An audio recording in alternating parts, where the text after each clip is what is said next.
Good morning and welcome to Sunday Celebration, Unity of Reading. I'm Reverend Nancy Clark, spiritual leader of Unity of Reading. Today is Sunday, March 29th, and our daily word is inner peace, which I believe most of us are striving to achieve in this time of uncertainty. I find the peace of God in the silence within me. The Hebrew scriptures tell the story of the word of the Lord commanding the prophet Elijah to stand on the mountain before the Lord, for the Lord is about to pass by. As he waits, Elijah fails to find God as he endures a strong wind enough to split mountains, an earthquake, and then a fire. Then Elijah discovers God in a sound of sheer silence. Sometimes chaos surrounds me as I try to find the peace of God. Other times, the chaos may be inside me.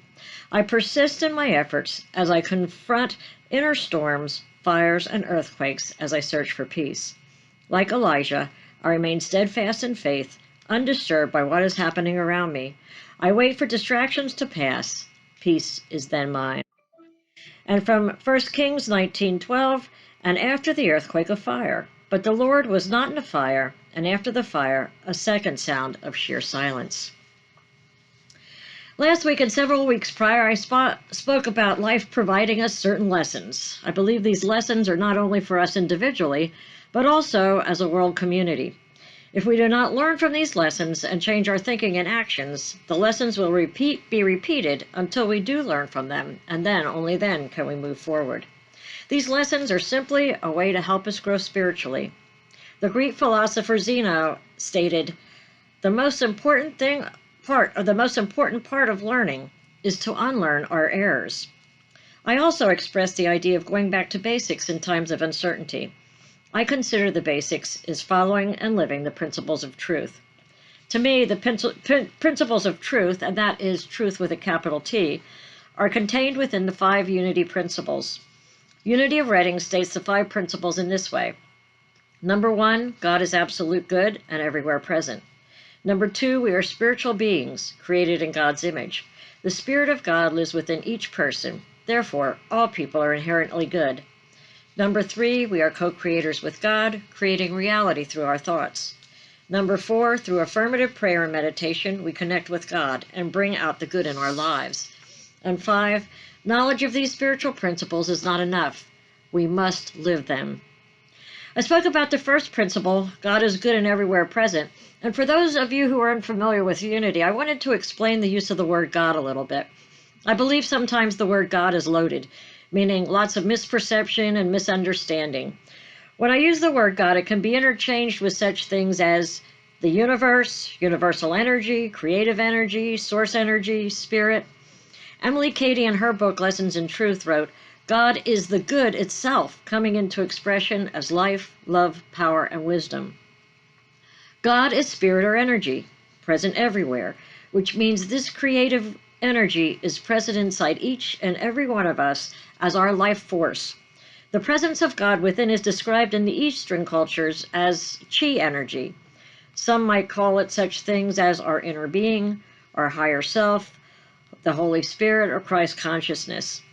We are spiritual beings living a human existence, and as long as we are breathing and living, the spirit of this creative energy, God, is working to express as us. This is basically the second principle. We are spiritual beings created in the image of God.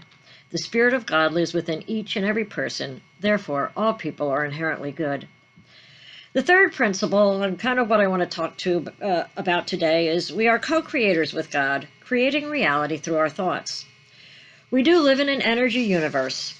Everything is made up of energy, and we help create our world through our thoughts, which cause emotion and actions.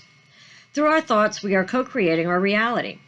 The Bible tells us, as you sow, so shall ye reap.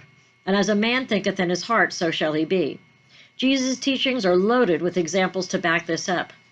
Buddha also taught the same thing, stating, all that we are is a result of what we have thought. We are what we think. All that we are arises from our thoughts. With our thoughts, we make the world. Nothing can harm you as much as your own thoughts unguarded. Taking these principles and teachings into consideration, I would like to look at what we are experiencing today as a world society. I also want to look at one of the main lessons that this situation can teach us so that we don't have to experience this lesson over again. Certainly everyone will say, I didn't take any part of creating this pandemic or the havoc it is creating. We can't really deny that since it is a pandemic, we have created it through mass consciousness. Interestingly enough, Louise Hay, in her book, You Can Heal Your Life, writes that flu is contributed to response to mass negativity and beliefs, fear, and belief in statistics.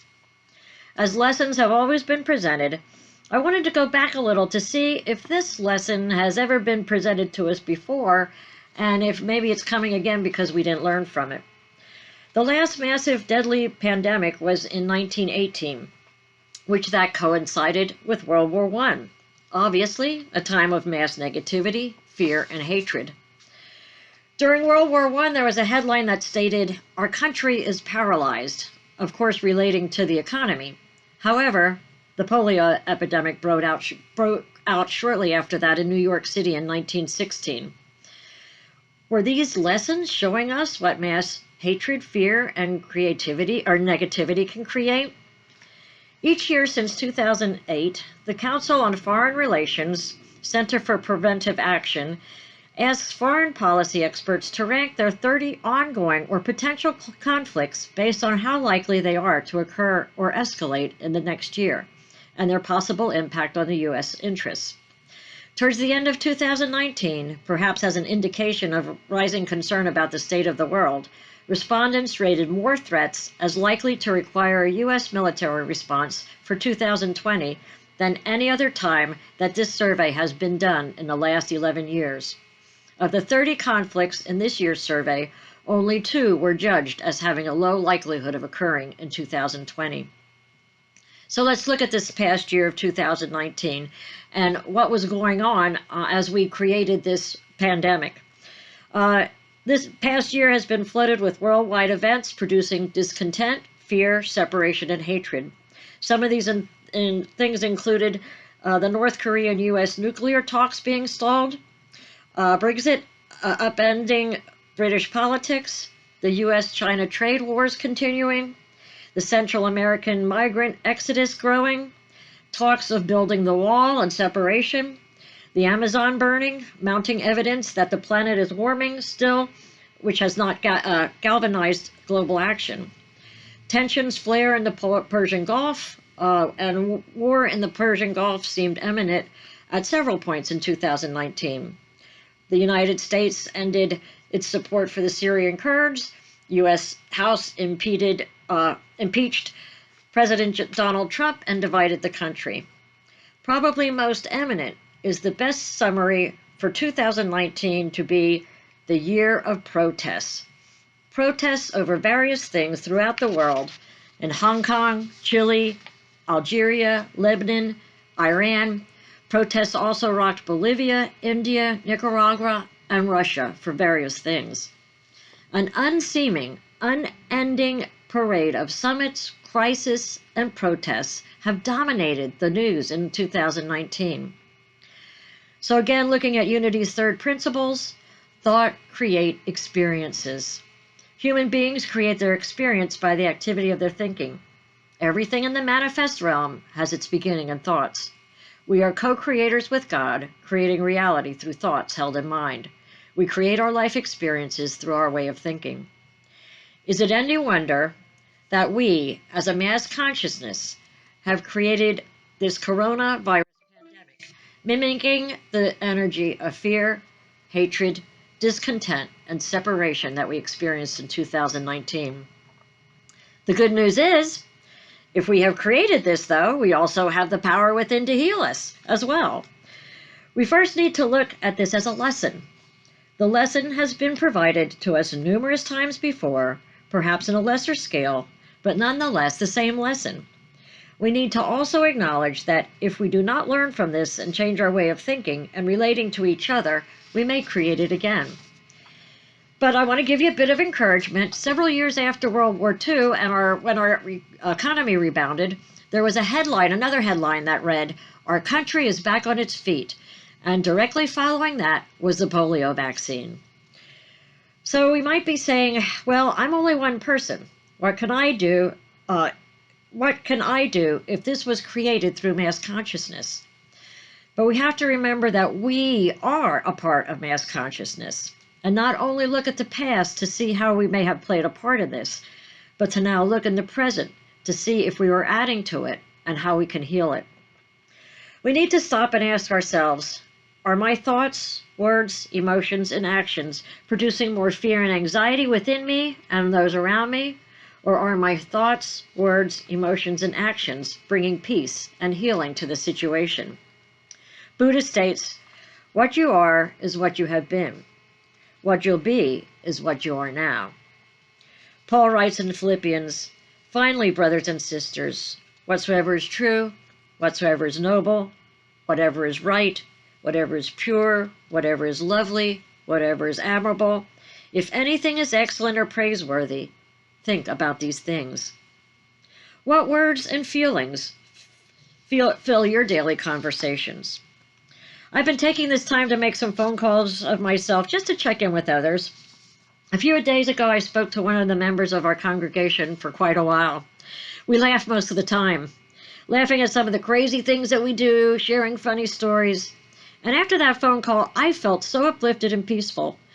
I found it interesting that I made the phone call to see if I could share my inspiration with anyone, but felt more uplifted myself after hearing her laughter. We have to be aware of our thoughts and our words on an ongoing basis, knowing that our words, our thoughts, our emotions have an effect on outcomes, not only for ourselves, but for others. The energy of our thoughts, our words, and emotions combine with those around us to create the mass consciousness. Remember that comments like, ain't it awful, this is scary, does not help yourself or does not help anyone else. I have to also constantly remind myself, I'm on this path just like anybody else is. So I have to remind it, and I get stuck in that conversation very easily. Then I have to bring myself back to who I am and remind myself that I am creating my reality by what I say. Are these words helpful to me, or are these words harmful? We cannot deny our feelings at this time, so I'm not saying to stuff your feelings or don't look at your feelings. It is a time of uncertainty, but we need to acknowledge our feelings, know where they're coming from, and then bring them back to the light. It is a time to focus on what's good in life, for there's always good to focus on, not to focus on the fear, the worry, or anxiety. Because we know that what we focus on, that's all we see, and that's what grows. There's a Facebook page for Berks County People Helping People. This is the type of thing that we need to focus on right now. How can I share what I have? What can I do to uplift my family and friends and community as a whole? As we focus on the generosity and the love expressed during this time, the power of fear dissipates. And as the fear, anxiety, and worry dissipates, we are taking power away from this virus, this situation, and giving power back to good, back to God where it belongs. Buddha has stated, better than 1,000 hollow words is one word that brings peace. Today, I encourage you to make it your mission and priority to speak words that bring peace, healing, and love. If we are not part of the solution, then we're part of the problem. Much good has already been expressed through all of this, and I hope that we will see more coming together globally also, knowing that we are all the same. We have the same wants, the same desires, the same loves. I do hope to see this lesson learned and not repeated again. It is for us individually to connect with each other in the consciousness of love, acceptance, peace, and oneness. If you want to change the world, we must change ourselves first. If you change how you think, then you will change how you feel, and your actions will change also. And so the world around you will change. I invite everyone to use a time of meditation and ask yourself, what do I need to change in myself in order to see those changes that I want around me? A few suggestions to deal with some of the uncertainty of the time is be aware of what you focus on. Brings back to me a story of a young Indian boy who was sitting with his wise grandfather. The grandfather says to him, I have two wolves in my head, the wolf of anger, fear, worry, hatred, and sickness. And I have the wolf of acceptance, love, faith, and well-being. These two wolves are always fighting. Little boy's eyes grew bigger and said, "Really, grandfather? Which wolf will win?" To which the wise grandfather answers, "Whichever one I will feed." What thoughts are you feeding today? Are you feeding positivity or negativity? Awareness is the key. Be aware and make a commitment to change if you must. Stay connected to those you love by phone or by internet, especially to those who are positive and upbeat. Laugh together. Avoid the ain't it awful conversations or those conversations feeding fear and negativity. Check the news and be aware of any new developments or things that you need to follow, but don't make it a day-long marathon of Corona news. Instead, read or watch uplifting materials and programs. Change your focus away from the virus and onto living and onto the good. Spend increased time in prayer and meditation to remember who you are and to always stay connected to God. Remember that you are more powerful than anything you can imagine. You can do anything through the power of your Christ nature, which gives you the strength. I will end with a Bible verse from Joshua 1:9. Have I not commanded you? Be strong and courageous. Do not be terrified. Do not be discouraged. For the Lord your God will be with you wherever you go. And so it is. Be safe, be positive, stay connected in this time of uncertainty, and know that all is well. So I want to thank everyone for tuning in and ask for your support of Unity of Reading. Even though we're not holding physical events, we have bills to maintain. If you have been inspired, encouraged, educated, or enlightened by any of our messages or the Unity teachings, we ask for your support by sending in your donation so that we continue with our work to help everyone live to the fullest potential. Thank you.